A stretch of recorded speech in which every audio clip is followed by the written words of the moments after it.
A man who wants children to be seen and not heard, and also not seen. Adam Carolla.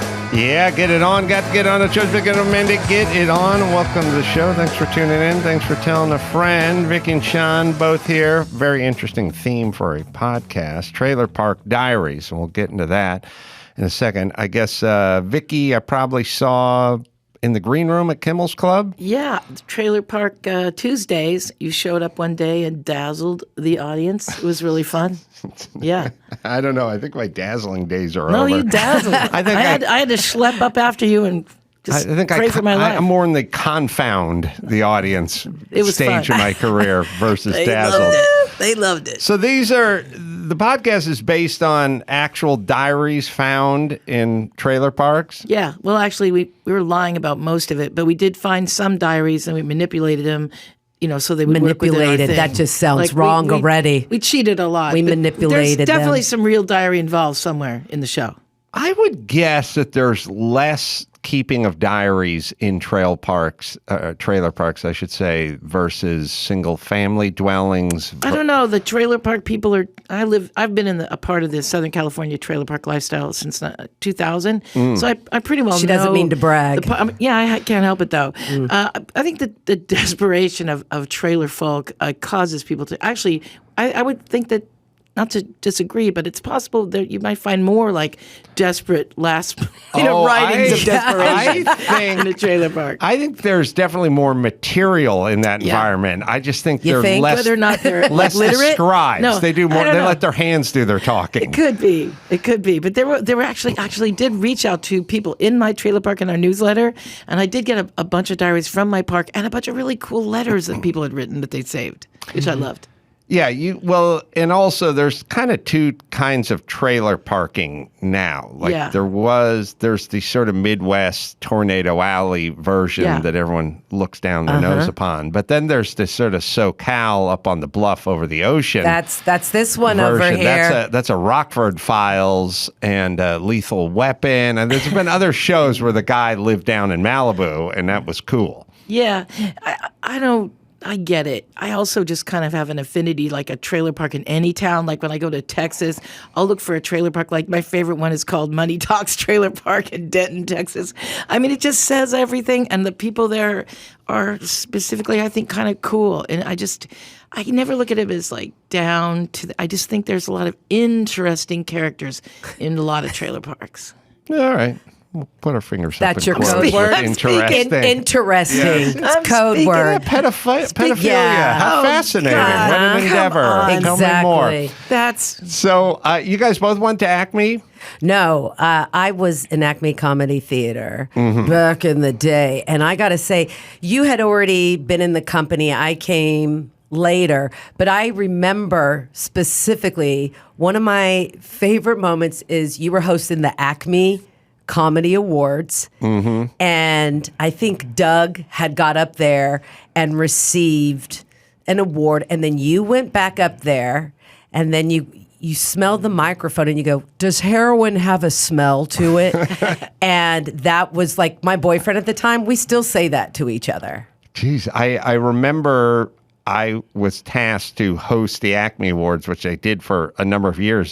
Tasked. It was an honor. Is that like interesting? At the time, yeah. And did everyone go through the groundlings as well and then get booted? Yeah, I trained through the groundlings when I was like 19, and I was going to SC, and someone told me I should train with them, and I don't think I had thick enough skin at the time, and by the lab level, I hightailed it out of there because the teachers were, the teacher was not very nice. So it goes beginning, intermediate, lab. Writer's lab. Yes.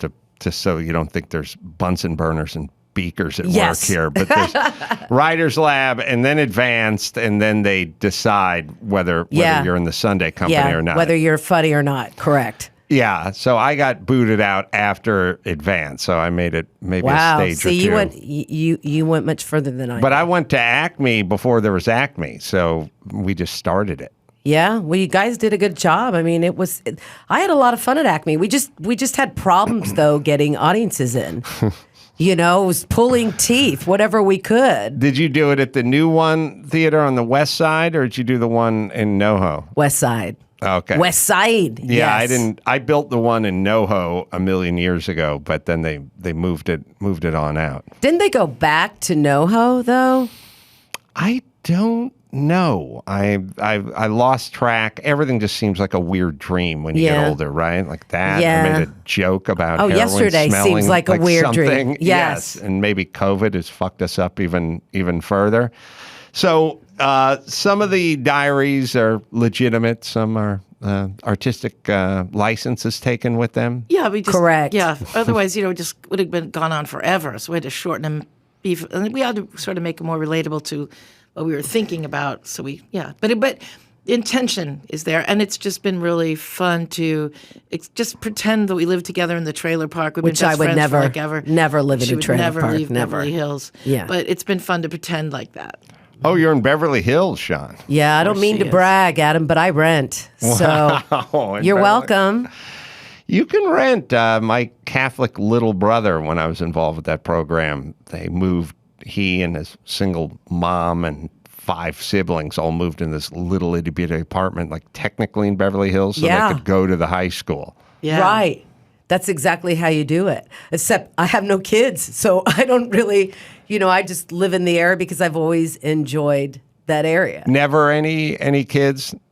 No, I got I know married. it sounds stupid, but what I mean is just like not. I don't know. They could be adult. They could be living away. They could be in college. No children. My eggs are dead. But I got married late in life, and we talk about fostering possibly, but my schedule's been a little bit crazy lately. But it's something that I keep going back to. So no children right now. I gave the mother card to Vicki. Vicki is.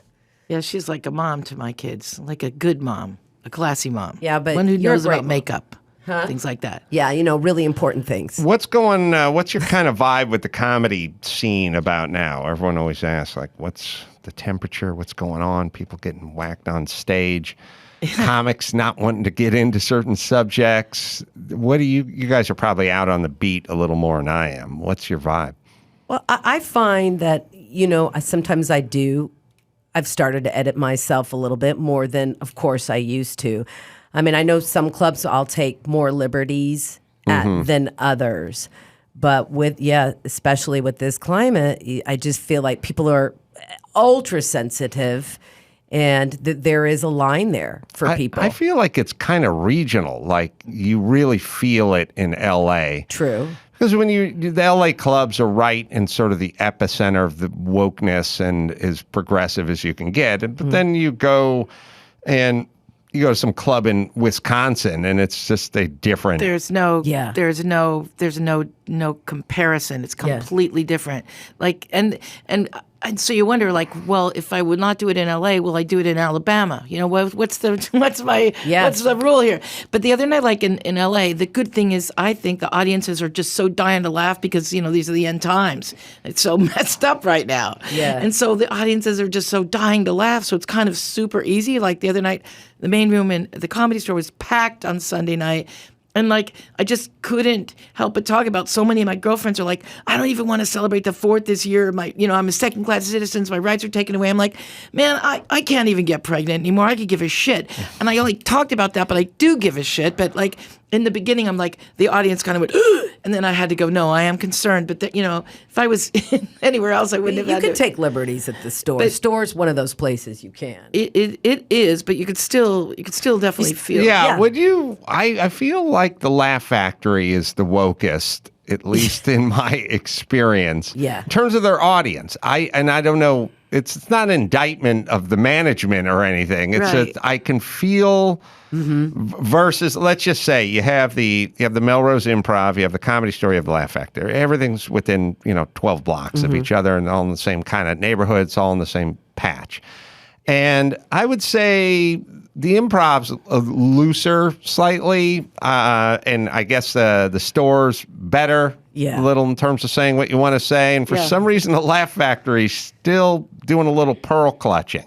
Yeah, I find it's a little more corporate at the Improv, of course, and the Laugh Factory. But I always feel like the Store is really where I think I feel the most comfortable, because I've seen so much shit happen in that room. I've seen comics just go up there and punch another comic while they're on stage. I was in there when, God, this is starting to date myself, when Carlos Mencia and Joe Rogan had it out on stage. When anything goes, there was never any security at the Comedy Store. And if there was security, it was just a door guy who was a struggling comic. So nobody cared to stop anybody.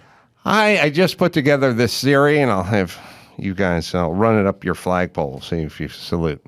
The whole N-bomb situation with Michael Richards was at the Laugh Factory. Yeah. And that's 18 years ago or whatever, 16, 17 years ago. Maybe because of that incident, they're overcompensating a little. Maybe it was that incident that got them to kind of Germany is super progressive now because I got a little history. Yeah. And they've changed. Still not going to get me to Germany, Adam. They're overcompensating for the sins of the past. Yeah. Maybe. Like what?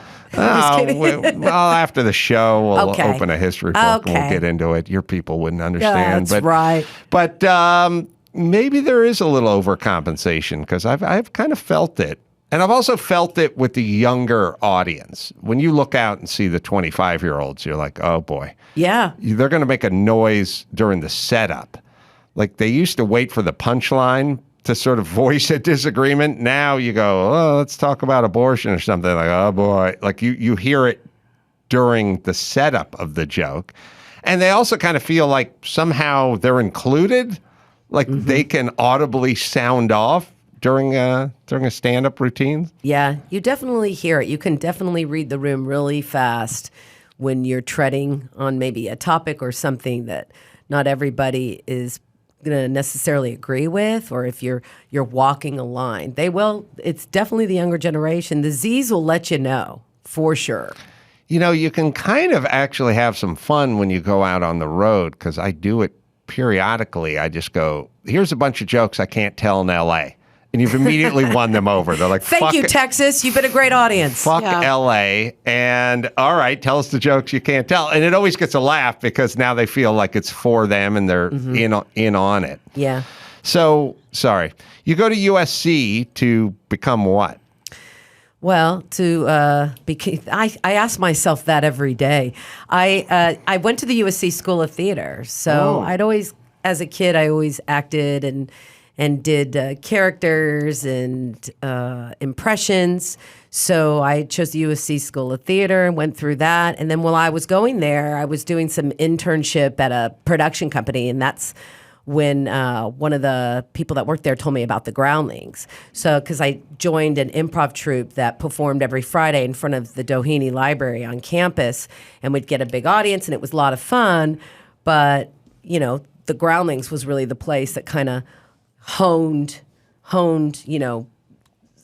improv and sketch comedy for me. The thing about something like the Groundlings is it's just a good base to have, even if you don't go into comedy. It's good if you're in sales or you just want to have a good first date or whatever it is. It's just it's like kind of saying exercise. Well, what if you're not a professional athlete? It's exercise anyway. Yeah, it's still good. Totally. It's still good for you. That's why they always have those corporate trainings at improv places. I mean, it's a great way to improv people to make money. Let's do a corporate get along thing. We'll teach you all how to throw a ball to each other. The problem, it does work. I will tell you the problem with the Groundlings is once you get that training, that base, which they beat into you, everyone else who hasn't had that training who you're speaking to bugs the shit out of you conversationally. Right. You'll go those people where you go oh, didn't we go last Tuesday? We went and saw that show. And then someone will go, no, it was Tuesday. Yeah. And then I always stop and go, I fucking said Tuesday. That's what I said. Cynthia Seghetti would hit you with a folding chair if you were in the Groundlings right now. People in trailer parks don't write diaries? Oh, yes, they do, Adam. Is that a problem? Yes, and... No. You have to defend your own. Yeah. I get... I'm just... a trailer girl, man. Sorry. Just that But other than that, I agree with everything you're saying. Your all the time. trailers, you're looking at the Pacific Ocean, right? I'm looking at a hill. I'm looking at about $4 or $5 million homes right across my hill. So I always say, hey, man, who's got the better view? Because they're looking at my ass trailer. Oh, so they're up on the hill. Yeah, I'm like right across. I'm on a hill. They're on a hill. So I look at these hillside homes in Carlsbad, the coastal hills, and I always just laugh because there's a bunch of us sitting out there in our underwear with fresh and beer cans, and they're looking at us, and I'm like, definitely want to be on this side of the hill. What is the, how does it work? As I know nothing of the lifestyle. Is there a rent, you buy a stall or you rent a stall? Basically, some parks you own your own park. You're going to own your own lot, but most of them you rent from the trailer park owner. And they're Do you usually own your lot? They're quite benevolent. No, man, I do not. I'm renting, and we have rent control in Oceanside where I live, which we're really lucky. But could you buy your lot if you wanted to? No, I'd have to buy the whole park, but maybe you could do that for me someday soon. Sell some jewelry. Gonna have to marry someone She richer. who rents in Beverly Hills is judging you. She's got a family about to die that is going to leave her enough money to buy Come my on, spot. come on. Yeah. Well, speaking of family, did your dad play in the NFL? He did. He played for the Steelers. His name was Pete Barbolak, and he was the funnest guy. But he loved football, and That he was a football daffy player. as shit. You were what? Football? Who was else a football player? Adam. Back in the day. Yeah, College? yeah. I got scholarships to Nice. some colleges, but Awesome. it never worked out. I wasn't like your dad. Well, you didn't get your brain bashed in. He was like completely, just completely. Nobody gone was like in his Vicki's old dad. Very addled, and from so many brain injuries. But Because he was so much he was fun. a lineman, right? Yeah, and they played both sides back then. He played 50-51 and leather helmets, and and played for Purdue before that. And, Wow. Yeah. But you got to love Pete Barbolak. That man loved his Goldschlager. He loves sit on my lap, Shawn. Yeah, one time he asked if gold. he drove in with Vicki to the Comedy Store. They're in the parking lot in a convertible, and he goes, Shawn. Was that when he lost Sit on his my legs lap. yet? No, he still had his legs. I couldn't Yeah. take him around anymore. Oh, his legs got at the amputated? very end. Yeah.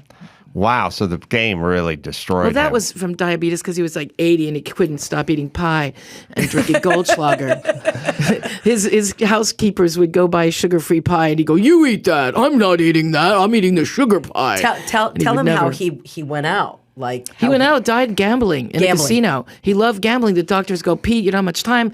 He goes, "Gonna get to a casino." That's all he said.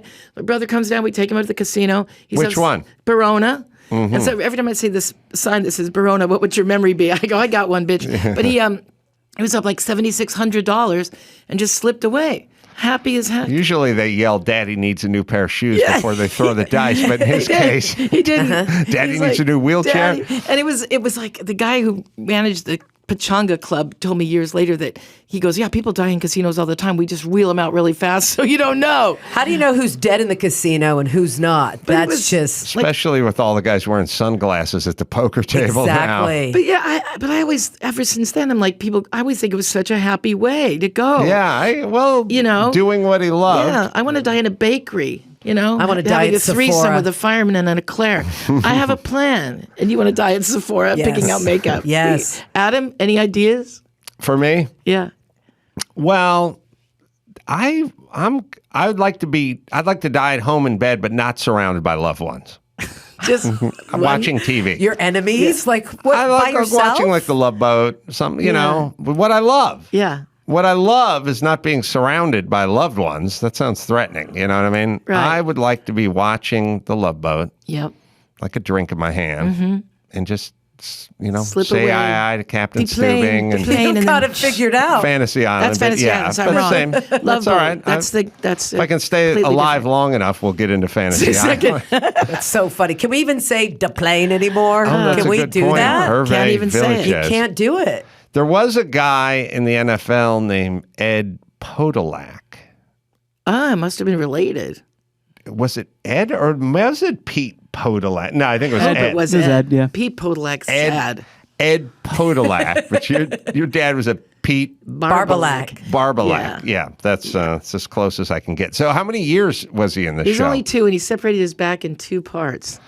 So, boom, he had to stop playing.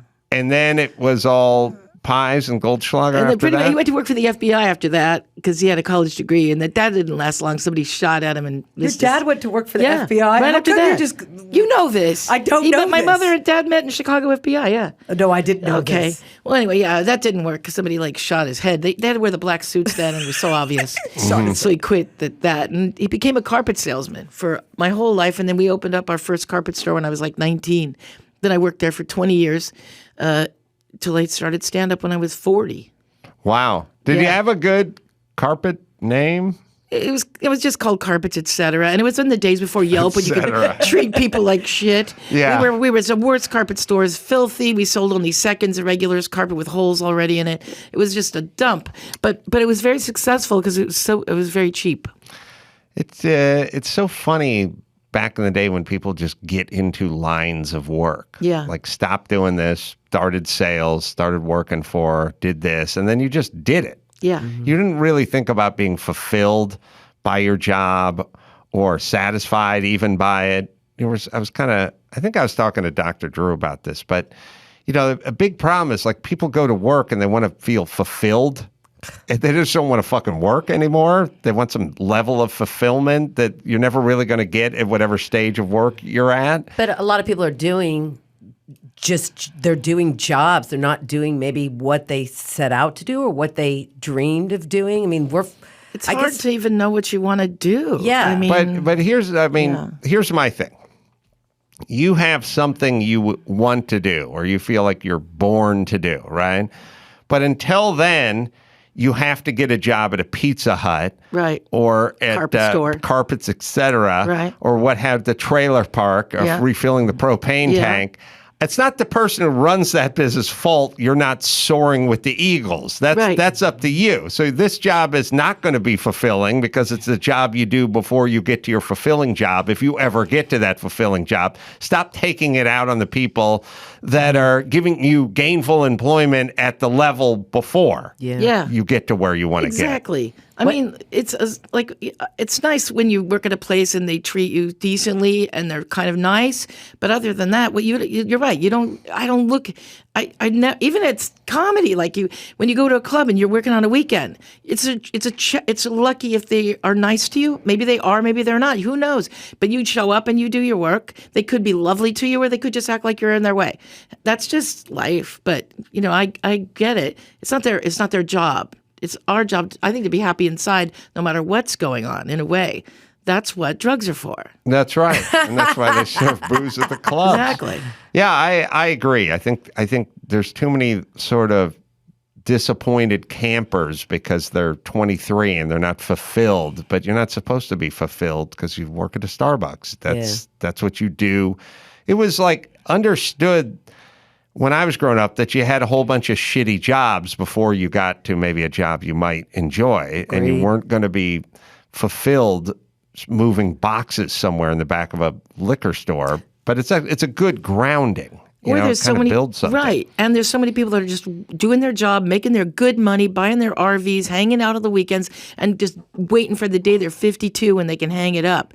I mean, that's just Is another that when way you're supposed to be able to hang it up? I have a lot of friends who worked in that kind of world, where they just like 52 to 55, they just clung on and they retire. I mean, that's all they think about. And they've done it, a lot of them, but they were miserable for 20 years, like working for the FAA or something.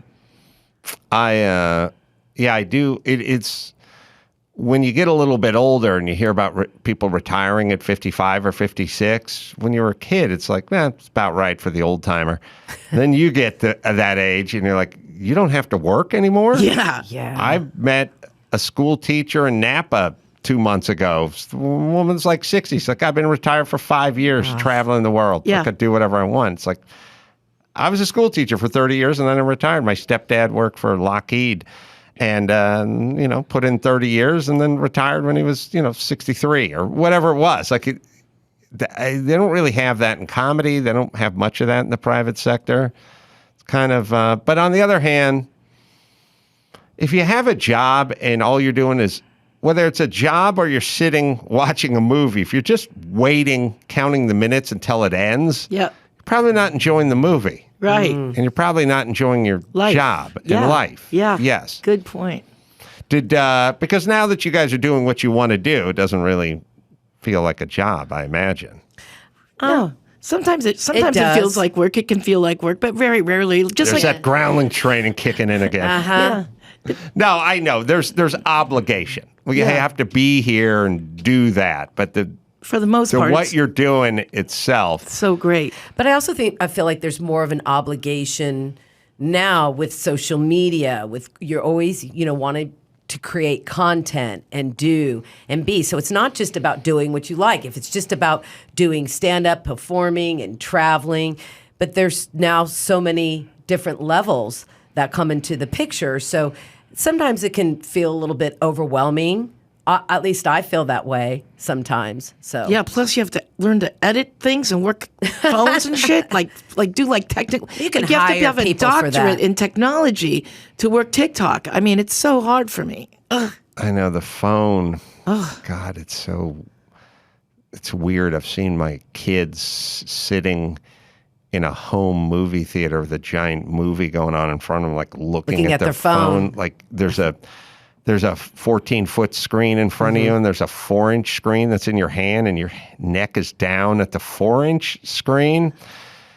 I don't think we thought this one out. I think it's not going to be good. There's going to have to be some reprogramming that's going on. It used to be that kid's gay, let's make him straight. That's the kind of reprogramming we're talking about. Nothing like a little conversion therapy, now, right? Something's going to have to go on with technology because they are so wed to the technology, and it just leads to a kind of a lack of patience with everything. Like, send away for something and it'd say, allow 18 to 121 days for delivery. And then you just go, all right. No, I'll build it myself. Exactly. And I notice as well, a lot of parents are on their screens a lot too. And I'm not saying when my kids were little, I had televisions in my van. I hooked them into the cigarette lighter. I wrapped TVs around my daughter's necks so I didn't have to talk to him. I was not a good mom. But I'm just saying, I see a lot of young moms and dads today on their screens all the time too. And then the children are like always following as well. It's like a lot. It's like when you go to dinner somewhere, you can see 4 people sitting at a table. Yes. And that's very common where everyone's just looking at their phones and nobody is talking. And there's a lot of, if you talk to anyone of a certain age, they'll always tell you, like, my dad used to say, X, Y, and Z, like my dad would tell me, and he told me, and like things would stick. Mm-hmm. I don't know that there's any, like, I think if we get hold of my kids when they're in their 40s and go, what would your dad say? They go, who? I've told them plenty of shit, but I don't know that it sticks like it's stuck because we weren't nearly as distracted as they are. Did your dad must have told you some shit. I mean, my dad was playing in the NFL and everything. He just told me he kept wanting to tell me how he went to an orgy in Malibu. I mean, my dad was so insane, but he was he was a good man, but he was a good guy, but he was just he was like a John Birch Society member too. I mean, he was very very right wing and very he would go to my daughter's Little League games. 7-year-old girls are up at bat, and he's like, "It's stupid." We had to move his chair to the street. So I mean, he was a character of a guy, my dad. So the things he would have told me, I try to forget. My dad was opposite of her father. My father is this world-renowned neurosurgeon. So growing up, it was always, don't ride a motorcycle. Do not ride a motorcycle. And to the point where I used to go on rounds with him to the hospital on Sunday mornings, and we'd get in his car and we'd drive to the hospital. One time we were driving there, and we're at a light next to a guy on a motorcycle. And my dad rolled down his window and he goes, "See you in the hospital." Like, how crazy is that? Like, I don't know. We could bring him up on manslaughter charges, but maybe I bought a motorcycle once, and I bought it.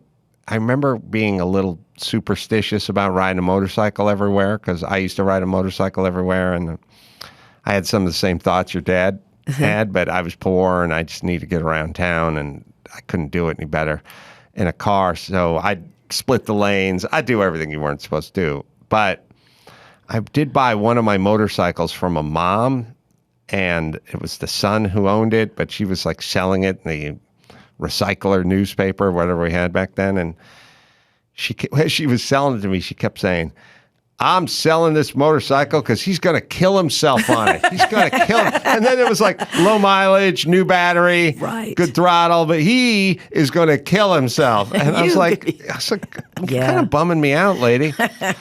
I also then sold that motorcycle or another motorcycle I sold it to a guy, young guy, showed up. Your dad would probably like this story. Showed up, had his girlfriend drop him off. And he bought it, and he took off down the street, and I watched him crash. He didn't get 200 feet. See you in the hospital. Yeah. That's terrible. He did. His was a lot of road rash. Probably not something your dad would need to get involved with. But I did get on the back of a motorcycle once. Just to fuck with your dad? Yeah. Yeah, I was in college, though, and it was like just around campus, and I don't know what I was doing, like a school play or something, and the guy was cute, and that's it, I was like, is this guy talking to me? Get on the back of a bike, risk my life. No, I should. Yes, I will. So the electric bikes are freaking me out because I live in a senior citizen trailer park, like 55. Half of the people in there have bought electric bikes, and they're just wobbling around on them. They take them out on the street, and they're just like falling. You mean like the electrical bicycles? Electric bicycles. And these people have no business, really. They can't even walk upright, and now they're riding all over on these electric bikes, and they're just like falling, getting accidents. Oh, no, you're right. I was in the ER the other day with 2 people in my trailer park. It was not a lie. It's hilarious. No, it's the same with those scooters that are everywhere. No, it's interesting because maybe the electric bike and or those scooters that are everywhere, maybe they're sort of the new version of the old 3-wheelers and ATVs. So back in the day, if everyone would fuck themselves up on those 3-wheelers from the 70s, because there was this weird sense. So when you got on a dirt bike out in the desert, you put your helmet on, you put your leathers on, you put your boots on, you got geared up, and you treated it like, hey, this thing could bite you, The 3-wheelers, the guys would hop on those, they'd be in flip-flops and cut-off shorts. They have their infant son sitting on their lap. They'd be holding a Mickey's Big Mouth. Yeah. They're like, no helmet, no nothing. Right, I'm just going off to the... And next thing you know, they eat shit like Ozzy Osbourne. Yeah. So, motorcycle garners respect. Like, you go, know what you're doing. That thing can fuck you up. It's loud. It's got a big engine, blah, blah, blah. The electric bike is like, oh, shit. Looks like the Schwinn I had growing up. You jump on that. 30 miles an hour is 30 miles an hour. Yeah. You fall off a Huffy or you fall off a Harley. Ooh, see what I did with alliteration? You will get fucked up. And when you're on the electric bike, you're in fucking board shorts and flip-flops. That's the problem. And you're in full lane of traffic. Yes. With cars that don't have any time for you whatsoever. I agree. And they can't see you. And I think it's just because people see the word bicycle. Yes. So they think, bicycle and electric. And then all of a sudden That they feel too. young. Oh, look I'm 15. I can drive to Encinitas from Ocean. I can drive 30 miles in 2 hours on my bike. I'm 9 years old. In the fast lane. No, you're not 9. You shouldn't be doing it. You should at least have a flag or something. I'll open it up even deeper. I was at a upscale eatery on Ventura Boulevard the other week and ran into a friend. And I said, you're only about 3-4 miles up the street. And he said, yeah. I said, what'd you drive here? And he said, I did the electric bike. And I said, why the electric bike? He said, I'm going to have a few drinks. I don't There you go. No. There you go. Your dad is rolling. Is he in his grave? I'm rolling in that. You're rolling in your still dad's alive. grave. He's still alive. Because you have this thing of like, I don't want to get a DUI. I don't want to get behind the wheel of a car and I'm just having a couple drinks. And it's a bicycle after all. What could happen? You learn that lesson in college real fast when you think that you could just take a bike. and then you put someone on the handles of the bike. I saw a lot of people wreck after parties like that. I had my neighbor Eddie when I was a kid do me on the handlebars of the bike when I was like 9. The fucker ghost rid me. He got going fast and stopped, pointed me toward a lawn, and jumped off the back. I was just sailing on the bars without him. You were airborne. Oh my God! So funny.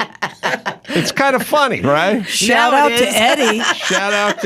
Shout out to Eddie. All right, we'll take a quick break. We'll be right back with Vicki and Shawn right after this. Concrete. Oh boy, if you want to take care of yourself, might I suggest some Concrete? It's creatine. Your body makes about half the creatine it needs. The other half comes from your diet, but of course, most American diets are low in creatine-rich foods. Concrete, patented creatine, HCl, is the favorite creatine of elite, well-informed athletes. The number one bioavailable creatine and the only microdosing creatine. Just one small scoop per 100 pounds of your body weight. So I'm about 200 pounds, so I would use 2 small scoops, shake it up in a water bottle. Stuff tastes good. Creatine is required for functional energy in every cell. Your brain uses about 20% of the creatine in your body. It's also great for immunity, so protect yourself with Concrete, right, Dawson? Take control of your health, both body and mind. Build a better you with Concrete. Register now at con-crete.com/podcast. That's con-cret.com/podcast for a chance to win a $500 Walmart Visa gift card. Available now online and in-store at Walmart. Concrete is truly life-changing and performance-enhancing. And now, Alcoa presents Definitely Not a Jew on the Adam Carolla Show. Dateline, Bountiful, Utah. A 31-year-old man was charged with attempted murder after he shot at his father because he brought home the wrong type of chicken wings. The bullet missed his father, went through a wall, and lodged in the neighbor's dishwasher. Definitely not a Jew.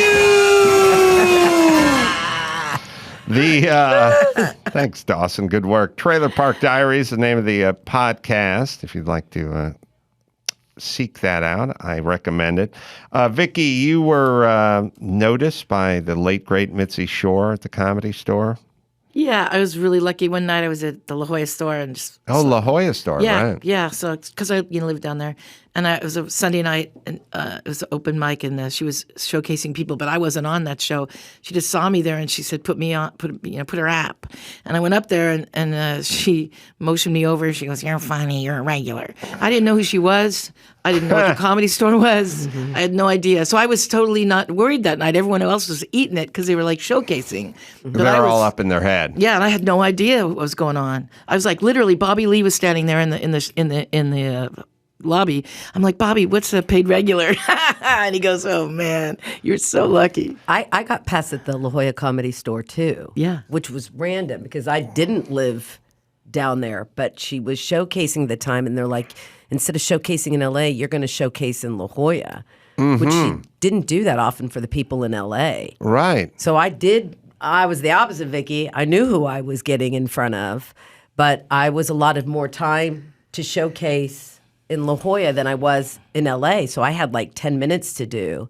And then afterwards, I walked towards the back of the room, and she was, because I did a Streisand impression, and she's like, "Barbara, come here. You're funny. Call in Monday." So that was, it was pretty epic, that moment. But yeah, it's you funny knew what that it we was. both, yeah.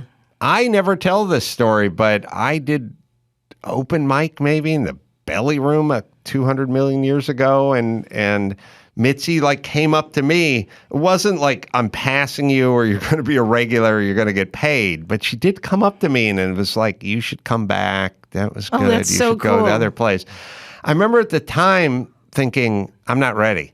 I've barely been doing this. I'm not very good at it. I don't feel that good about it. Maybe it was just kind of a decent night, or maybe she was just being friendly. I don't know what it was, but I remember her talking to me, and I was flattered, but I also felt like I think if I came back, I would just disappoint her. So you didn't? No, I think if memory serves, Joined Acme? I probably just took another Groundlings class and then went to Acme, and then at some point came Got back. yelled at Groundlings. Well, they would yell at you. Sure would. I don't know who your teachers were. Well, you said Cynthia Seghetti earlier, Sure. and that just brought me so much joy because she was my mentor and my friend. And there was nothing like when you met Cynthia, Vicki, she loved you. You guys have the same hairstylist, I think. Yeah. You and, Don't say that to Shanika. She will murder you after the show. No. You and Cynthia. So thank you. Oh, Cynthia. yeah. Thank Cynthia you. Right, Seghetti. yeah, you're right. We did, And Cynthia would, Sorry. and I remember the first She's time. so proud of this, as she should be. She should be proud For of a her moment, hair. I thought you went insane. No. I was not a Groundlings person, obviously. God. No, Cynthia Seghetti. But Darn it. Cynthia would come into the room, and I remember the first time when I took at my second class at Groundlings, which was the beginners. We had Mindy Sterling, who was so nice and fabulous Sure. and loving and wonderful. Austin Powers, right? Right. Yeah. And then And she, Young Frankenstein. and then she. I don't think she's young Frankenstein. No, she did another Mel Brooks movie, though. What was it? She's done a lot of Sorry. She does a parts, lot. and yes, her Drop Dead Gorgeous. her Vicki. style's a very different kind of style than Yeah. Cynthia. So Cynthia would. Yeah. But she You'd got wa- sick, and Cynthia came in to substitute that day. Oh, you got used to And that nice was the teacher. first. That was no. That was the first time I met Cynthia, and she walked in with her dog, and she started yelling. I mean, we were beginners, and she's Yes. like, "No, you're not funny. Shadow, sit, Shadow." She'd yell at the dog. She'd yell at you. We all left crying, and that was my first impression of Cynthia Seghetti. I just remember her like sitting up in the seats at the Groundlings, and then she'd do an improv, and you'd enter, and you'd come in, and you'd go, "Hi, I'd like to introduce myself," and she'd yell, "You know who she is, you idiot! Go leave, and come in again." No, And no. you'd stop and go, "Okay," and then you'd come in again, and then you'd go, I've. And then you'd walk in the second time. You just come walking in. "Hi, I love this party." And they'd go, "Where's your gift? You're not bringing anything. Have something with you." And stop, do it again. And you'd go out, and then you'd walk in, and you'd go, "I've brought a lovely ambrosia salad. It's good to see you again, Karen." And then she'd let you go until you said, "Nah, I never heard of that." I don't know. Yeah. Or someone would go like, "Didn't we go to high school together?" "No, I don't remember you." "You went to high school with him. You remember it well. Keep going." Shadow, sit. Yeah, totally. She must. I don't know what year you were there, but I don't think she had her dog back then when I was there. But I can't remember. She always brought Shadow in. Always. Well, what year was that? God, that had to 98? be. 97? It was. Oh gosh. Yeah, like late 90s. Oh, so I was there in the mid. 80s, No, it was mid probably. 90s. It was mid 90s. I was there a decade earlier, Okay. so she didn't have Shadow yet. Then she left at some point and went over to Acme, and then she must have. She had her come private back. classes that I took. Oh, okay. When you were in between the groundling classes, and they're putting you on a list, Yeah. or in between Acme, whatever you were doing, she had her own classes that were both companies would, kind of mix together because they would train with her. Yeah. So what there would be is there'd be a year and a half in between basic and intermediate or something, and they just throw you other classes you could take in the basement of a church in Hollywood. It always seemed They're like like- such a cult, the way the pricing was. Yeah, and they're like, stuff. "Do you I'm have sure it's 10 so grand?" valuable, but I was like so broke, and I was looking at it. I'm like, is this like a cult? I mean, is there like some spaceship in the end that'll take us all to It does. a better place? It is a little. You do get indoctrinated, and you do really much because you want to be. It's like you want to be in Menudo, and you want to be in that band. Yeah. And you're not Ricky Martin. And you're not Ricky Martin, and there's 1,000 of you, and there's only 8 slots open at this pyramid, and you're down at the bottom, and all you're doing is staring up at that one block at the top. You go, I gotta get it, and you get really indoctrinated, and when you get booted, it was like mentally, emotionally must be horrible. devastating. But also, it's a weird. I had a weird experience, which is, You're right, it's cultish. See what I learned from the Groundlings? Yes, and not only that, but what did you bring? Here's an example. You get so caught up in wanting to get into that company at the end, and those people are heroes to you, and you hear about all the names of the past, who are there, and all the greatness they've gone on to. You get so caught up into it that at some point, 5-8 years after the Groundlings cut me, I was actually on MTV, maybe Comedy Central, something like that. I was a celebrity. So they said, oh, could you come back and host a night at the Groundlings for TNT or something? I don't know. They filmed, they had a short run. Chris, it probably would have been we've looked it up before, 1997 to 2000 or something. But anyway, it was a night with the Groundlings, and they would get this, Ed Begley Jr. was last week, and this week it's me and Lisa Kudrow is going to do the next one, or whatever it is. So I was like, oh yeah, I'll come do that.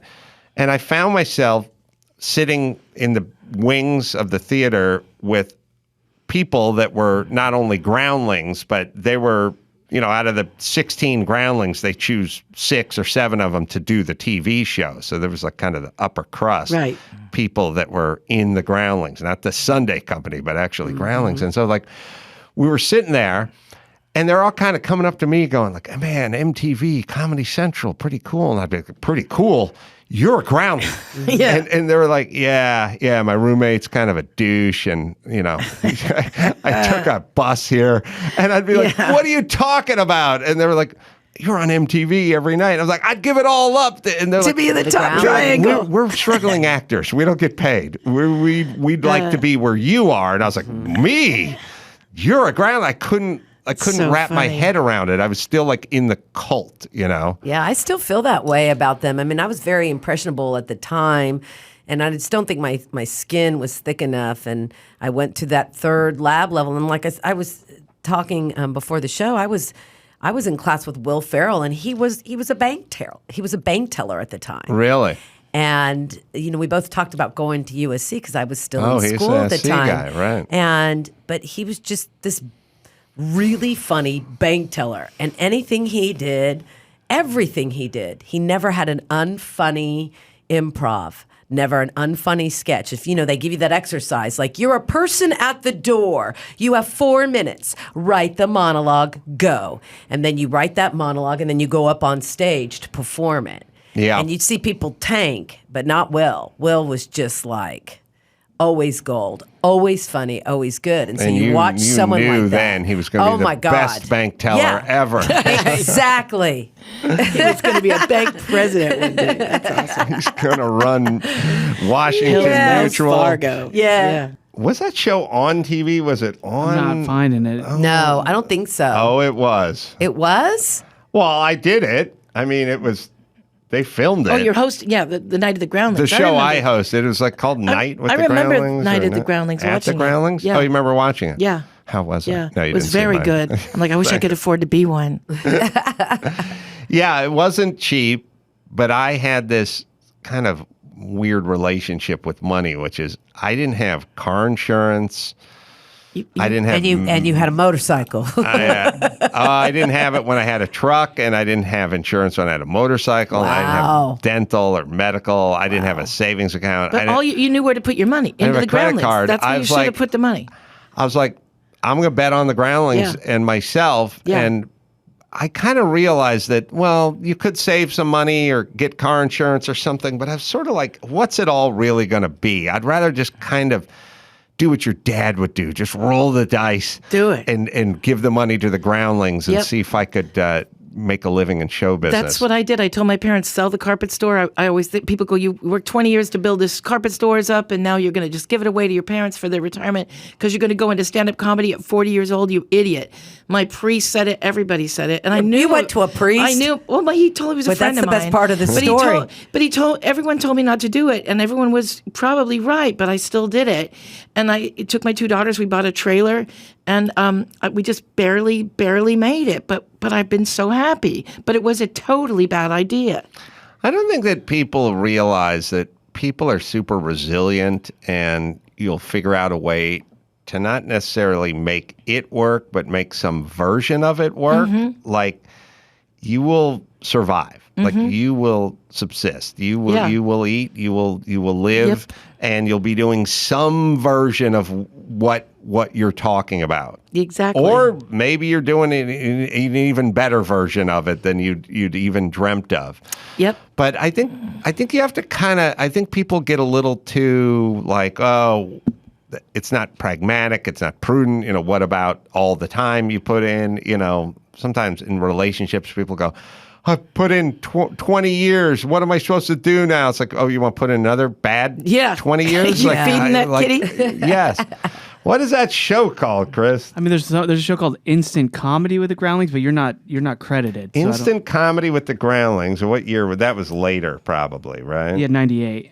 Oh, could have been on that. There's only a couple episodes at least on IMDb. Did they have Michael guests? McDonald, Lisa Kudrow, Kathy Griffin, Charles Eston, Phil Lamar, Well, so Mindy Sterling. Probably like it. Lisa Kudrow would have been on Friends by then, right? So then she would have come back to guest host. All right, keep looking until you find me. Yeah. All yeah, right. I think that's Easy. that's probably That's all what it that was. matters. 98, whatever.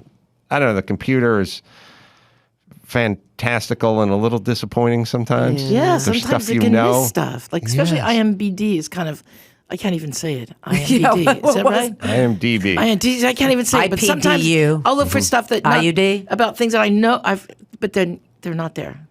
Yeah. So it happens. Yes. Maybe that And. happened this time. Thank you.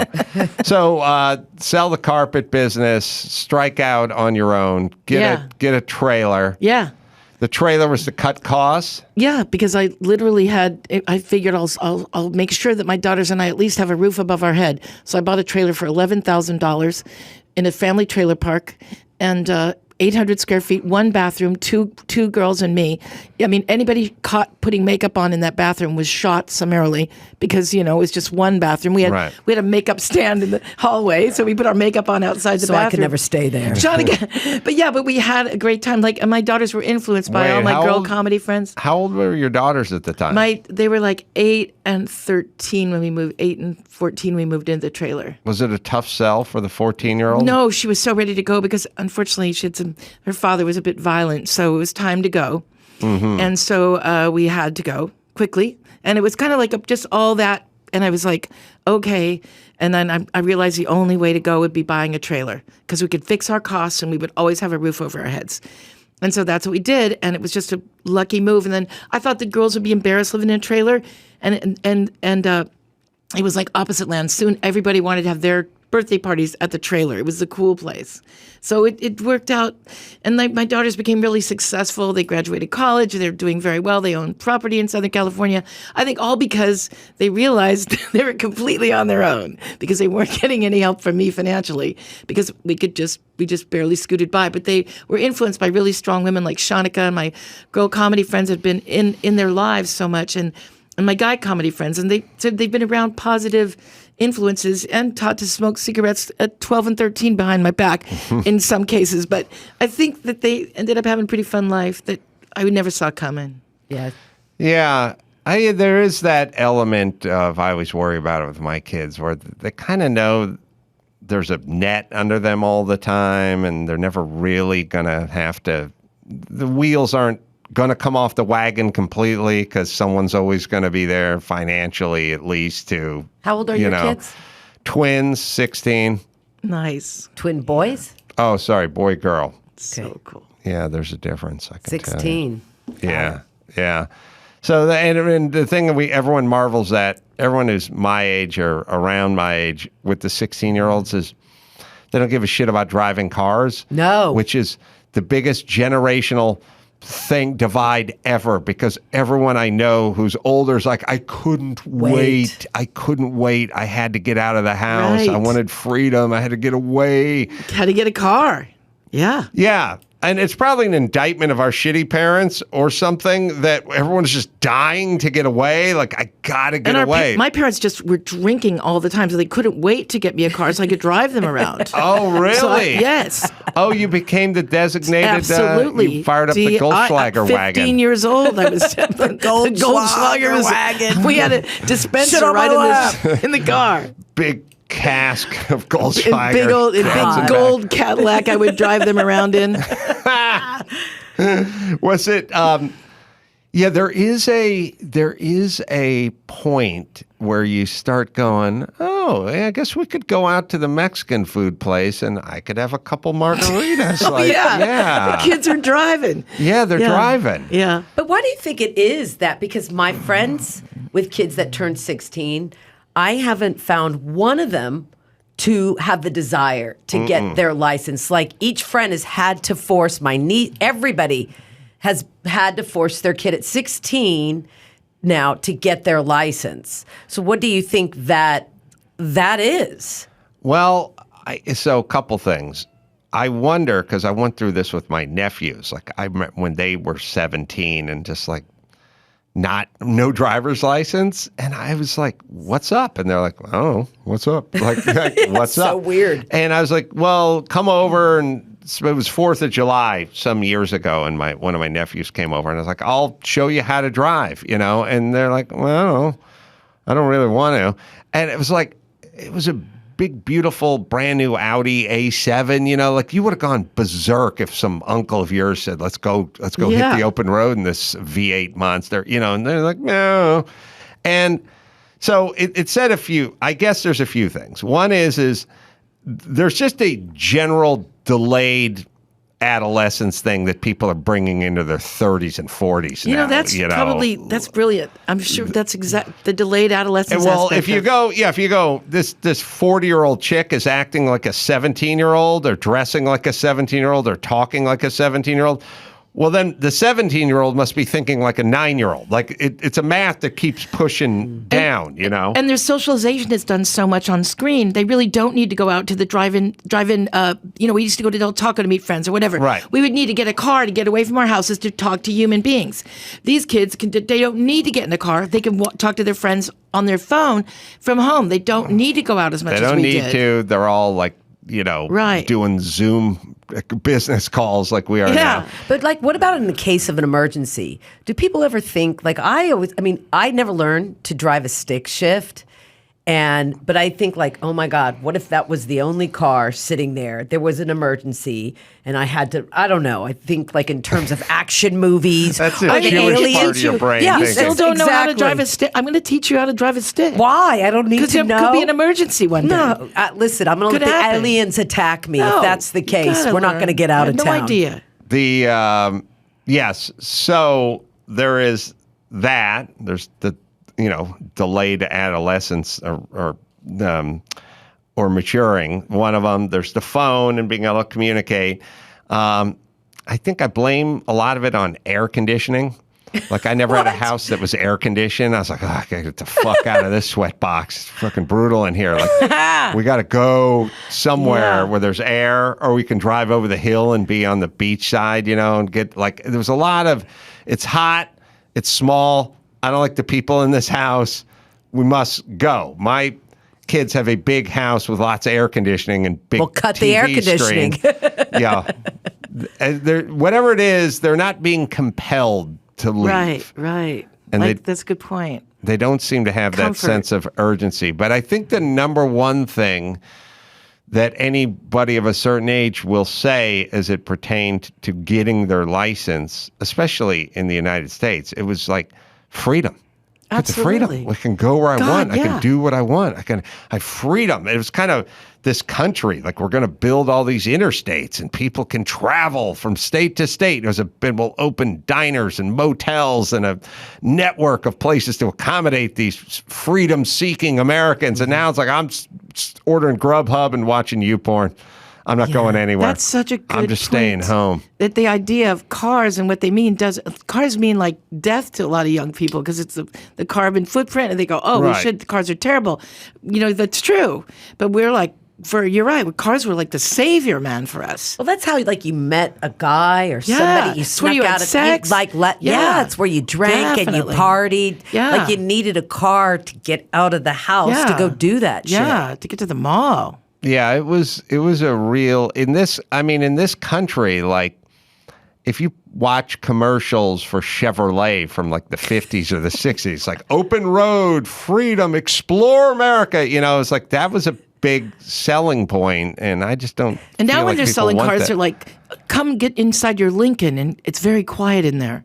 Yeah, it's Or got the fleeing from facetious the song. aliens, Or- drive us. Or they got, or there's my favorite, which is the Subaru, which is made with love. Yeah. And it's just a lesbian couple. who Lesbian adopt a couple on the way to a puppy, softball game. Yeah. Yeah. The Yeah. best. They build a windmill Yeah. after. Yes.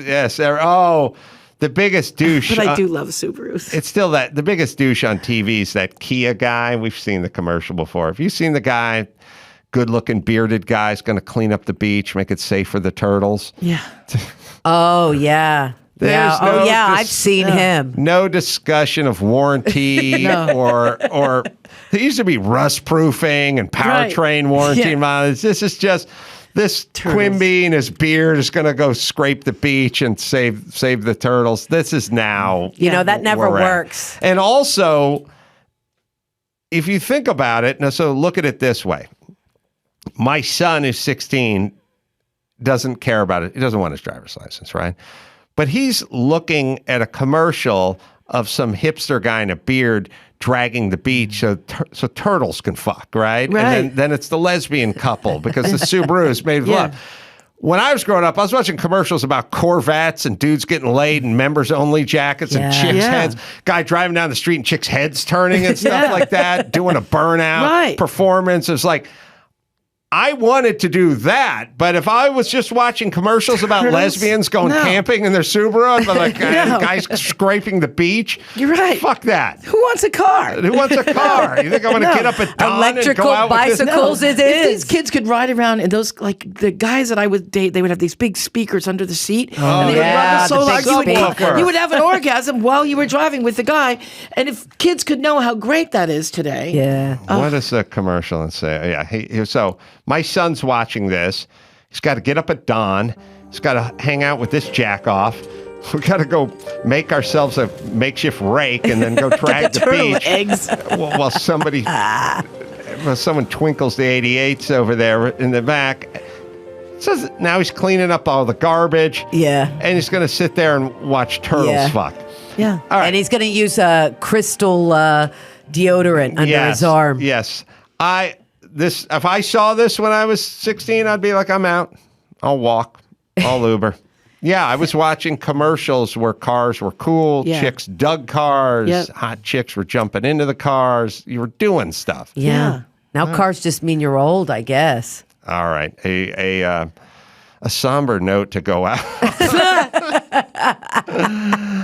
The podcast is Trailer Park Diaries, and you can get it anywhere you find podcasts. Am I right? You listen to it in your car. Yeah. When you're making the beach safe You're for on the way to turtles. save- Not on turtles. your scooter. Yes. Not your electric bike.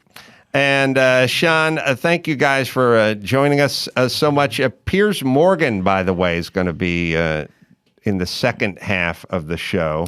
And you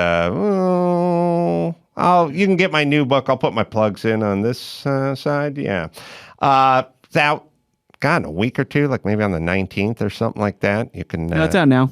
Oh, is that now? Oh, that's right. I'm sorry. I screwed that up. Yeah, so wherever finer books are sold, go check that out. And tonight at the Stand in New York City.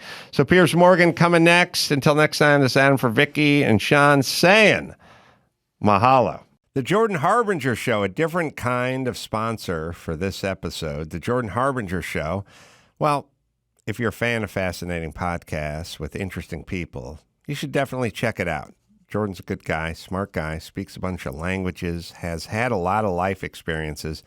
He's been on the show and has been on with me and Drew as well. There's an episode for everyone, no matter what you're into. He'll talk to Scott Adams about persuasion in a world where facts don't matter. He'll talk to a guy who's an expert on wildlife trafficking. He'll go inside that dark world.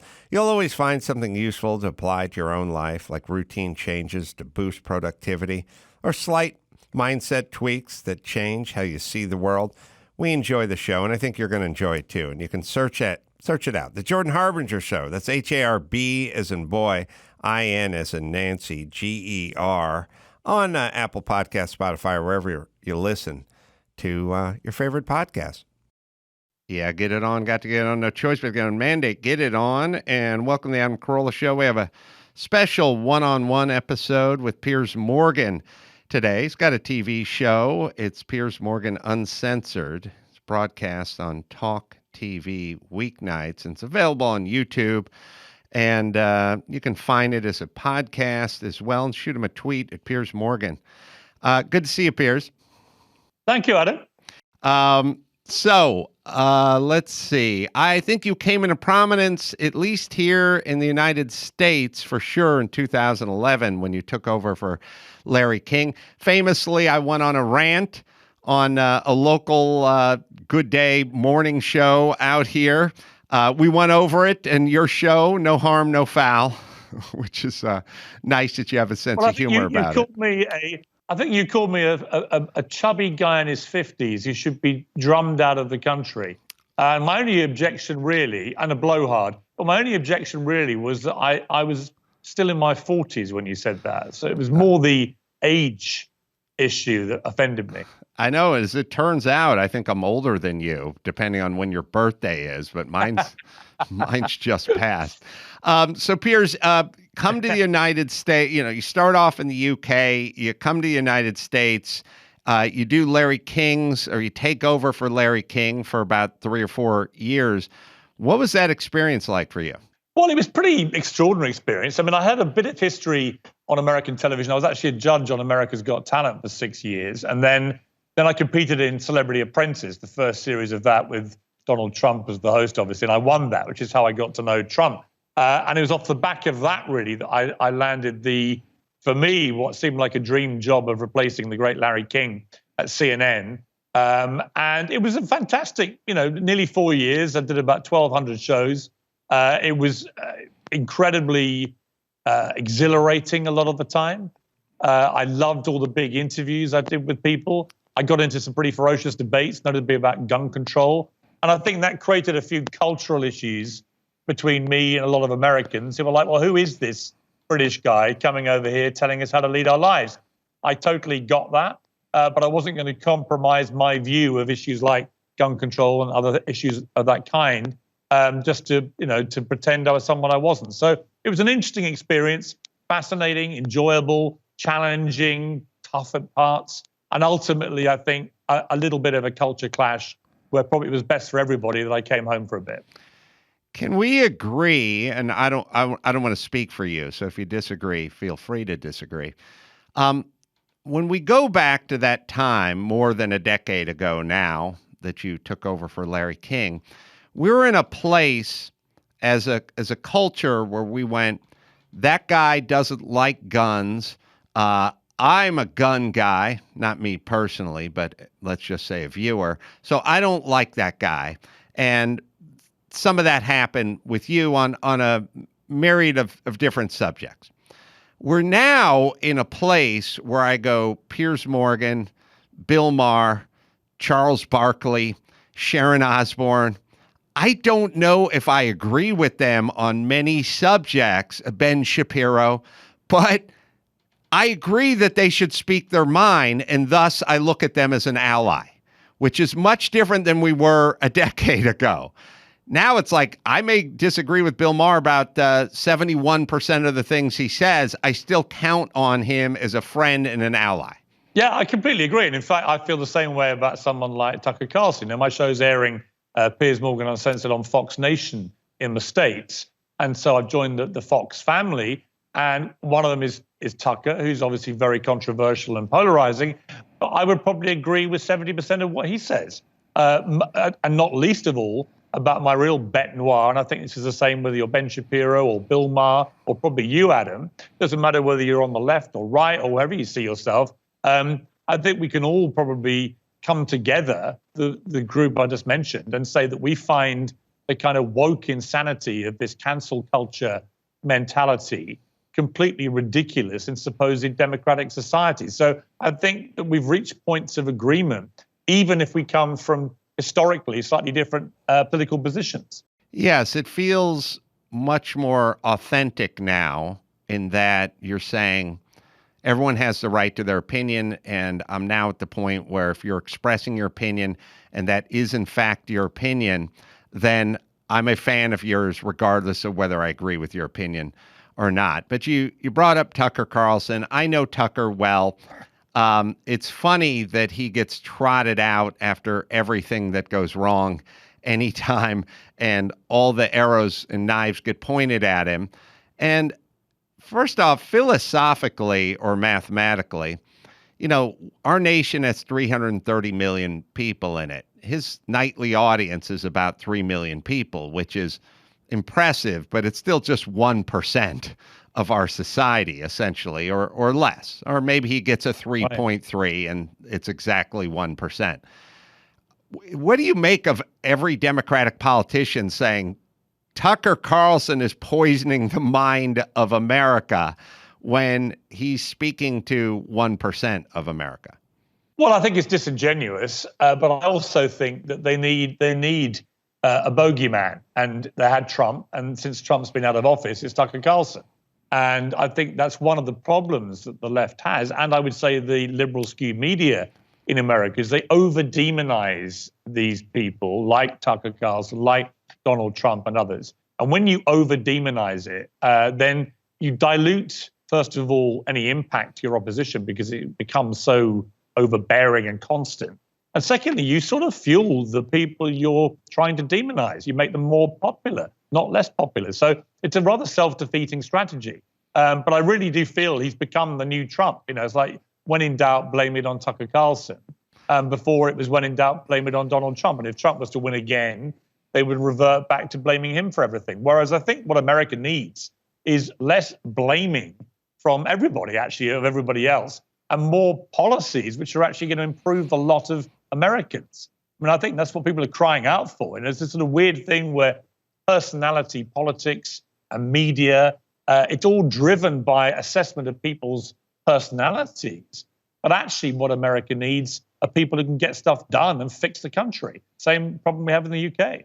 It's also a weird thing as a politician and as just, everyone who's involved with the progressive movement. You just want to hand your fate off to Tucker Carlson. Like, that's it. Like, it's almost like saying, well, I run a restaurant, but the restaurant across the street is ruining our restaurant. And you go, well, what are they doing? Well, they're just serving food that people want. And you go, okay, well, why don't you work on your food? It's like, I can't.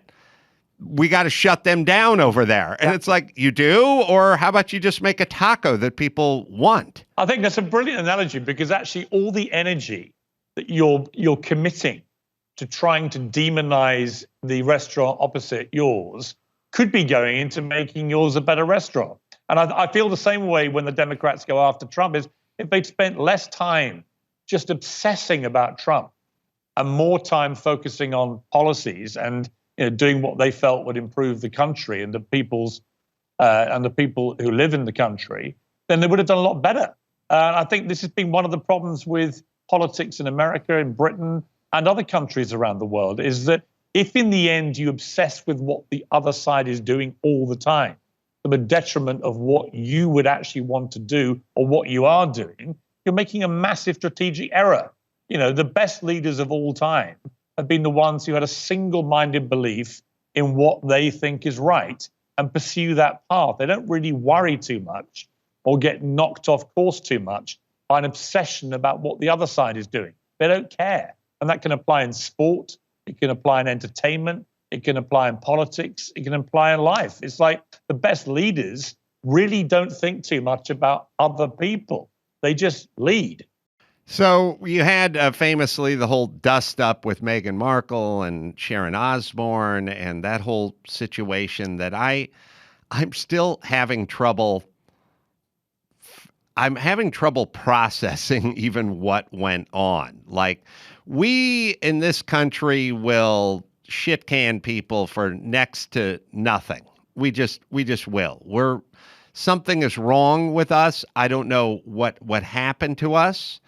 And somehow the left always seems to be applauding and cheering this on when they were originally, when I was growing up, they were the progressive, free thinking, free to be you and me, let your freak flag fly, say whatever you want.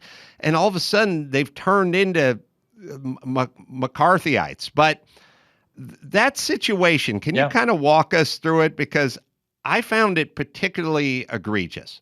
Well, I think it was very egregious in many ways. And what happened to Sharon Osbourne in the wake of it was even worse. So what happened to me was I went on air on the morning show I was doing over here for ITV, one of the commercial networks, the morning after the infamous Oprah Winfrey Wine-a-thon, where Meghan and Harry spray-gunned the royal family, spray-gunned the monarchy, came out with all sorts of incendiary allegations involving race and mental illness and so on. And I found a lot of what was coming out of their mouths completely disingenuous. I also knew immediately that some of the things they were saying were completely untrue.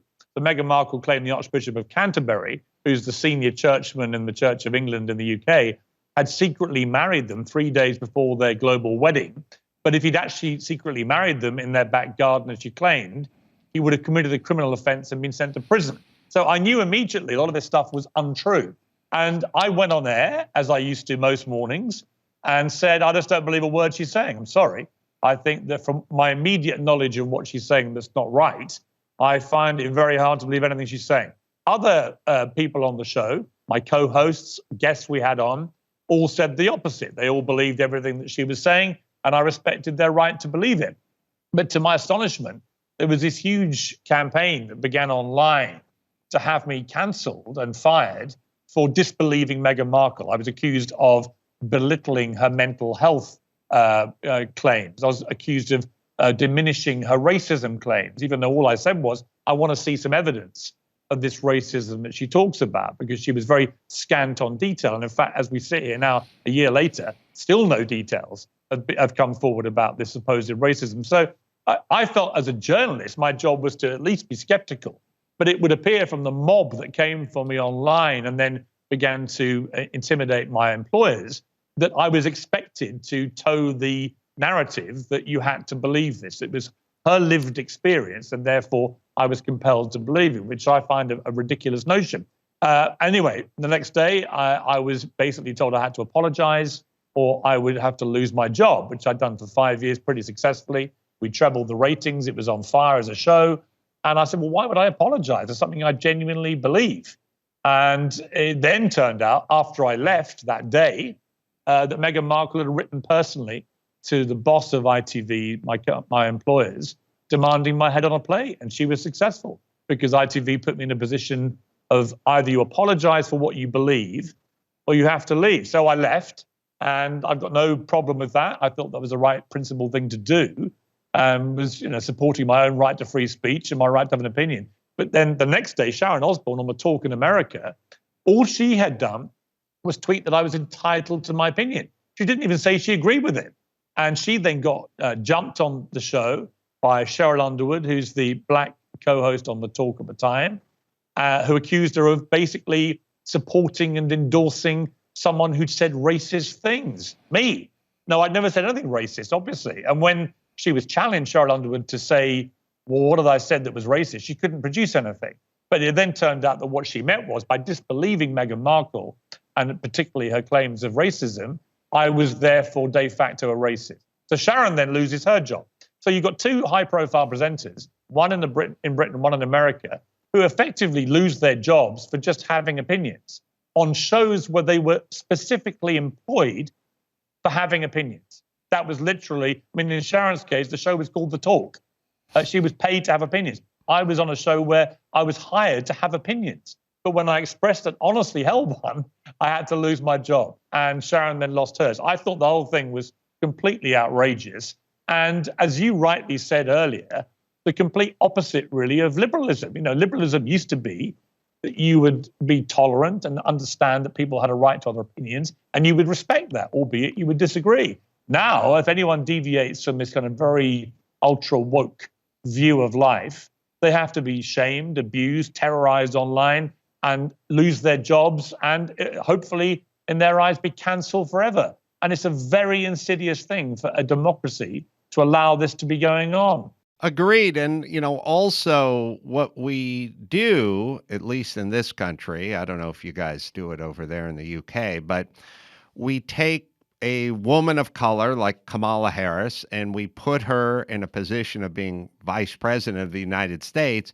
And then if you take umbrage with things she says, then that makes you a racist or sexist, which is not a tenable position. Right. You can't take people, put them in very high positions or have them be talk show hosts and say, I disagree with you, person of color who sits across from me, and I disagree with Meghan Markle. Now you're fighting off the racism accusations or allegations. How's that mathematically possible? How would our society move forward? How does that work? So you can just take someone of a certain group, maybe it's sexual proclivities, and you just put them in a position of power. And then if you raise your hand and say, I disagree with this policy, then it's because you're homophobic. That's an impossible position to put a society in. You see it, don't you?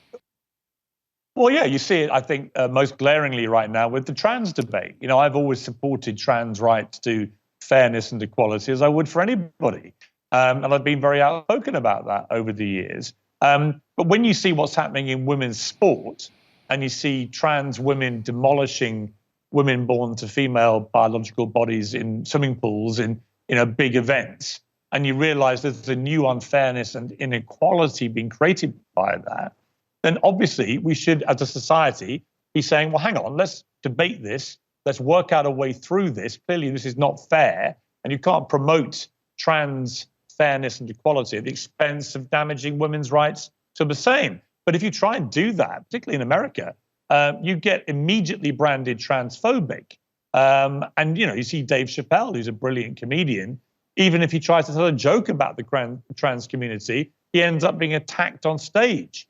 And they try and cancel him from Netflix. And yet he tells jokes about everybody. So is the trans community saying, A, you can't debate any of the issues that involve us, even if it impinges on the rights of other communities. And secondly, you're not allowed to tell any jokes about our community. Well, where does that leave the society? You're a comedian, Adam. I mean, the moment whole community starts saying you cannot joke about us, we're off limits, comedy basically starts to die. Well, I've always said that sort of as it pertained to COVID. The comedians immediately went silent on all things COVID.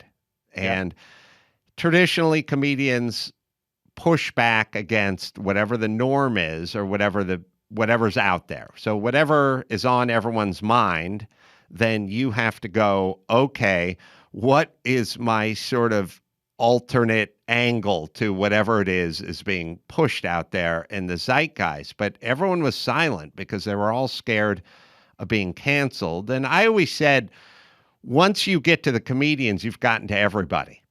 It's easy to silence people in the corporate setting. It's easy to silence, school teachers or bus drivers. But when you get to comedians, we've hit a saturation point. This is a problem. Most comedians, if you go back and look at it, there weren't almost any mainstream comedians who would be willing to push back against any of the conventions of COVID, most of which turned out to be incorrect. And that's very telling. And also, as I would say to all the comedians in Hollywood and California, I would tell them, you think Donald Trump is the man. Donald Trump is not the man. Gavin Newsom, the governor of California, is the one who shut down California. He's the man. Now push back against the man. None of them would do it. It's very kind of disheartening. No, because it didn't suit their narrative to do that. It didn't suit their tribal instincts. Even when they could see he was doing something wrong, they still wouldn't do it because it was against what their tribe wanted them to do. And the tribe being the woke hard left liberal crowd in Hollywood, where like, we know this can't be right. We know it's not fair. I mean, I thought the most ridiculous thing I've witnessed, I went to the Super Bowl and I was told we'd have to wear masks all day in 85-degree heat, even though it was an outdoor stadium. And I was not looking forward to it at all. And I got there, 100,000 people. And bear in mind that the schools were still making all the kids wear masks the next day. But everyone in that crowd was maskless, including a huge number of liberal celebrities who'd been very vocal about the urgent need to wear masks, even as the pandemic began to fade, and knowing that the schools were still enforcing it on kids. And I thought the total hypocrisy of that was so glaring and sort of typical, sadly, of a lot of the hypocrisy over these issues. And you're right. I mean, if that had been any kind of Republican governor, for example, in California, he would have been ripped to pieces. But because he was on the left, they didn't dare do it because he's one of them. Yeah, people ask me sometimes where I think we're heading, and I'm very curious as to what your input is on this in the United States and in the UK. I've been saying for the last several years, safe spaces and octagons, meaning half the people are going harder into this bizarre sort of safe space world, and the other half are going, fuck it, I'm putting a lift kit on my Jeep and I'm going hunting. Like there is a large group of people. I always say you can see it in California by the vehicles. Half the people are driving Teslas. The other half the people are driving 4x4 Jeeps and trucks with lift kits and gun racks and brush guards. And like the other half is physically going, I'm not going with this. I'm going another direction. I'm going to do a Tough Mudder and get into the octagon and gonna go out four-wheeling this weekend. Seems to me that we're just going in different directions. What's your take? I just think it comes back again to what I said about tribalism. I just think, and it's fueled a lot by social media. I mean, it's obviously completely insane when you see people on their own, in their own car, wearing a mask. But they've somehow, probably following all the wrong people on Twitter, convinced themselves that's the only way to stay completely safe. And yet they're driving a car that could crash into another car at any moment. Nothing is completely safe in life. And my view about coronavirus was the moment we had vaccines that worked and therapeutics which stopped a lot of people dying, that's the time to get on with life. You can't be paralyzed by a pandemic when it ceases to be a pandemic. You can't be at the behest of a virus when you know so much more about it and realize you know how to take drugs to combat it. So I just feel like we're living in a world where people have slightly lost their minds because they are so determined in a very self-righteous way just to follow the path that they've been, told to do by people they follow on Twitter or Facebook or whatever it may be. And I don't think that used to be the case. 25 years ago, before social media, it wasn't as entrenched as this. People were, I think, more inclined to change their minds if they heard a good argument. They're also more inclined to listen to good arguments and then go and have a drink with the person that they disagreed with. That was always my way when I grew up in England. You'd go down the pub, you'd have a good old tear up about a few issues, and you'd have a few beers together. Now that doesn't really happen. People fall out with friends. They disown friends for having different views about Trump or COVID or what Brexit, whatever it is. They fall out with family members. I've got family members who are very left-wing, family members who are very right-wing, and I love them all equally. And I like debating with them, and I agree with some of them about some things. Normally, I agree with half of what the left family members are saying, half of what the right are saying, and disagree with them both equally as well. So, I tend to disagree with anyone who's quite hard left or right about a lot of things. But the idea that I would disown them because they have honestly held different opinions, I would find completely absurd. But that is where we're going as a society. And I simply say to people who are that way inclined, what are you doing? When did you lose the ability to listen to other people's opinions and at least respect their right to have one, even if you don't agree? When did you get in your head that the only way to deal with this is to cancel? It almost goes back, Adam, to 2,000 years ago when we lived in real tribes and you never ventured out of your tribes. Everyone in your tribe dressed the same, spoke the same, had the same attitudes, ate the same food, did the same kind of stuff because you never left your tribe. And then when you ventured out of the tribe, slowly but surely, as the years went on, and you found other tribes who dressed differently, talked differently, had different attitudes, ate differently, and so on. Both tribes concluded in that moment of discovery that there were other tribes out there, that the only way to resolve this was to kill each other. And it's kind of where we've got to 2,000 years later. On social media, it's basically people just trying to kill each other all day long, albeit verbally. But even in reality, when they meet each other, it's so hostile, so toxic, and so antithetical to liberalism and to a democratic society. What's your take on Trump? I did Celebrity Apprentice. You did Celebrity Apprentice. You won. I didn't. I have thoughts about Trump. You know him fairly well. I'm curious what your thoughts are about Trump, and then what are your thoughts about Trump derangement syndrome, which is people that just go nuts for Trump. Where do you think that comes from?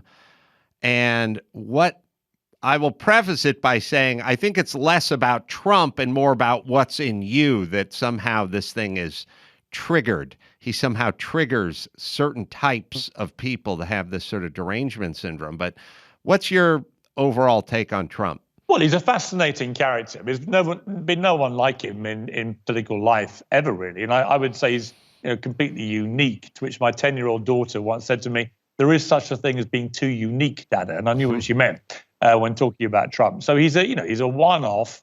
He's somebody where the rhetoric, I've always felt, is far worse than the reality. You actually study what Trump did as president. Until we got to the end with his refusal to accept the result of the election, which I think is damaging to democracy, and the appalling scenes on January the 6th that then sort of flowed from that.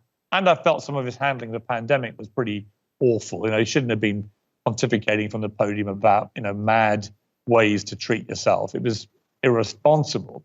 But actually, a lot of the other things that he did when he was president, if you could remove the incendiary triggering rhetoric, which he used to do quite deliberately, knowing it would fire up his base and completely wind up the opposition.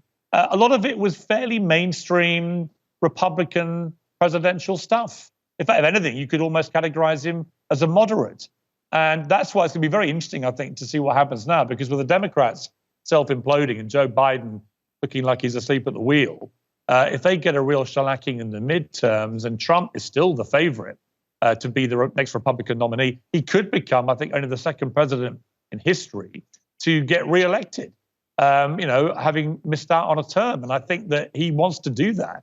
And I wouldn't put it past him. So I find Trump, he's been a very loyal friend to me, but he can also be pretty vengeful if he thinks you cross him. I interviewed him recently for my show, and he felt I'd stitched him up over a 30-second promo. I don't think I did, but he did. Rattled off a series of furious statements and so on. But I suspect if I see him again, he'll be fine. He's like that. He blows hot and cold. But he is a guy who gets stuff done. You may not like everything he does, but he gets stuff done. And I think that a lot of people I know have Trump as a kind of guilty pleasure. They don't really want to be seen to be thinking like they like him, but they quietly like him. And I think that that's part of his appeal, part of his success. And, if you travel as I do, not just to the coasts, but you travel into middle America and you go to Florida, Texas, places like that, there's a huge amount of support from him even now. He understands how middle America thinks in a way that I think a lot of politicians on the East and West Coast haven't got a clue. So I think in totality, I'd say he's a weird phenomenon. I've always got on with him pretty well, albeit with occasionally a little rocky point in the road. But I would not put it past him to get reelected. And the interesting question then, would he pivot to a more moderate kind of president? He did say to me it would depend entirely on how he got treated. He felt he got completely abused by the media 24/7, which is true. And they did that, I think, for commercial reasons. They were all making tons of money from constant Trump bashing. I think he's right to say that. I think the Russia collusion nonsense that went on for 2 years and dominated the New York Times and CNN and so on and turned out to be nonsense, I thought that was pretty corrosive and very damaging to Trump's whole view of the media. Now, he's not blameless. He's flawed in many ways. He says a lot of bad stuff But again, I just come back. My feeling about Trump is if you actually analyze what he does more than what he says, he's a far less antagonistic character. I completely agree. We have this thing in America where we're like, I'd like to have a beer with that guy. So we've all kind of decided that we'd much rather have a beer with Barack Obama than a beer with Donald Trump, who doesn't even drink beer. But we just decided I'd like to have a beer with that guy. My answer to those people is you're never fucking going to have a beer with either one of them. Why don't you just support the guy who has policies that actually work or might benefit the country, seeing as how the beer thing is off the table. I do think if Trump had been given more credit when he deserved it, and I wrote about 120 columns for the dailymail.com through his presidency, of which about half were positive and half were critical, which I thought was a fairer assessment than the ones most people in the media were either completely against him or completely in the tank for him. There was no kind of middle ground or objective journalism about him, really.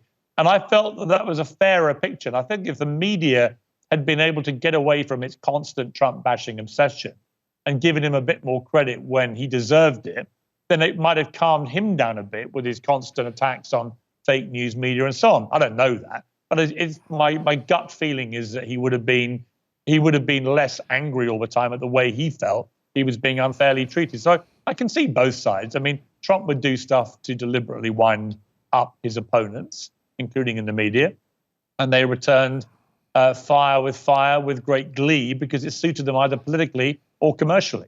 But it'll be very interesting if he gets re-elected, and he might well, I'd say it's 50-50. If he got re-elected as to whether he could pivot and whether the media would learn its lesson from before, that actually over-demonizing him is self-defeating. Well, let's talk about the media for a second, because I've wondered out loud many times in the last few years, what are they doing? And you're in the media, so you understand this. So what happens, and I'll just speak of our media. Joe Rogan says ivermectin, and then CNN says it's horse paste. It's only used on farms. And I think to myself, well, they know better. I mean, this information is easily discernible, or you can go deeper. You can go to like Hunter Biden's laptop. They dismiss it as, Russian propaganda. It's pretty definable. You could find out. As CNN has the resources to first be agnostic, say, we don't know if it's real or not. We got to look into this. And then they could look into it, and then they could substantiate it or not. The fact that they choose to define ivermectin as horse paste, or that Hunter Biden's laptop is planted by a Russian operative. Now, I get back to something I like to play called stupid or liar. I think in this case it's liar because the information is out there and the fact that you didn't even try to find the information seems to me that you're lying. How much credibility, how much was their credibility damaged in this chapter? And did they make a deal with the devil, and will they ever get it back? And, I'm interested in your perspective because that's your business. Yeah, well, I think CNN in particular, going so completely obsessive anti-Trump, I think was very damaging for their brand, because that was not their brand to be so nakedly politically partisan, for example. And I think that their ratings issues that they've had since Trump left office speak for themselves. They were reveling in the big ratings they got from constantly hammering him. But in the meantime, I know quite a few CNN viewers who couldn't watch it anymore because they felt it was so partisan and not why they watched CNN. If they wanted to see that, they'd watch MSNBC, or if they were on the right, they'd watch Fox. So I think that the ones who really went full out Trump bashing, I think did damage their brand because a lot of Americans didn't share that view. I think the Hunter Biden laptop suppression of that story by social media and mainstream media was a complete disgrace and damaged all of them.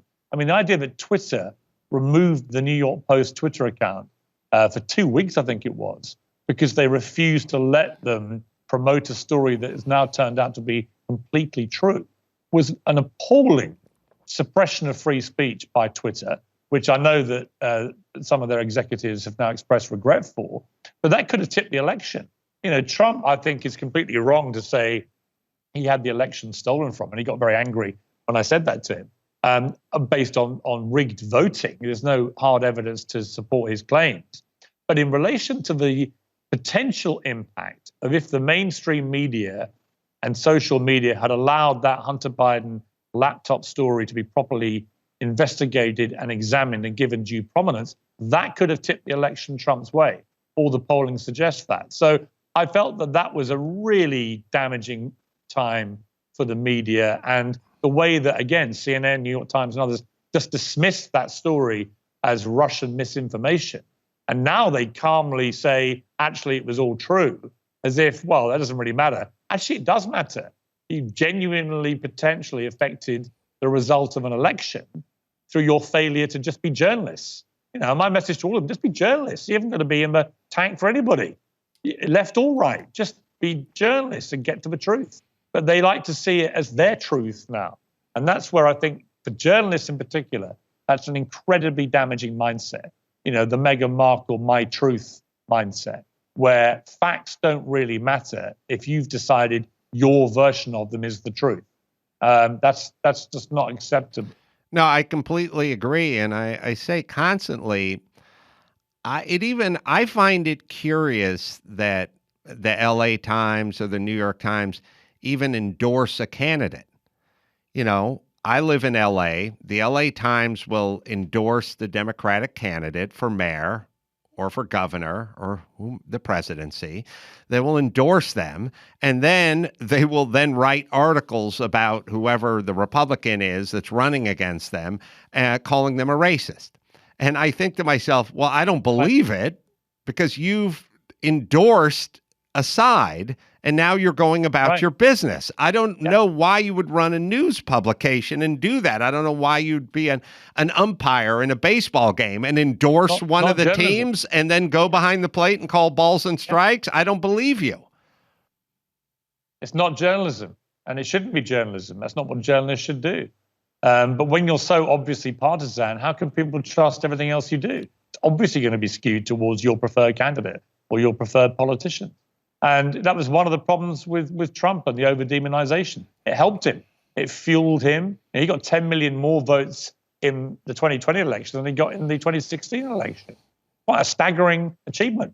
He got the second highest number of votes second time round in the history of American elections. And that was, I think, entirely down to the over-demonization of him by his political opponents and the media. Where do you, just because you do follow the news, what do you think the exposure for President Biden is vis-a-vis the laptop and, Durham and Hunter Biden and that situation? Do you have any insights to that? Well, I just think we should find out. I think the newspapers and the TV news should do their jobs rather than dismissing it all as Russian disinformation in the same way they fueled bogus Russian collusion over the 2016 election. Just do your jobs. Go and find out what the truth is. If there is a direct money trail between Hunter Biden, dodgy companies in Ukraine paying him vast amounts of money, Chinese contacts as well, while his father's vice president. And if there is a money trail that leads any of that money to Joe Biden, that's an impeachable offense potentially. I don't know if that's there, but I certainly know you're not going to find it if you don't look. And I certainly know if it was Donald Trump Jr., they'd all be pulling out all the stops and putting all their resources into finding out. So again, it comes back to bias. Journalists should not be biased. I agree. They should be fair-minded and they should go after everybody in the same way. I misspoke. I said Durham with the Hunter Biden. Durham's working on the Steele dossier and Russian collusion and Russia. My mind's starting to swim. The TV show Piers Morgan Uncensored, and you can find that on Fox Nation as well.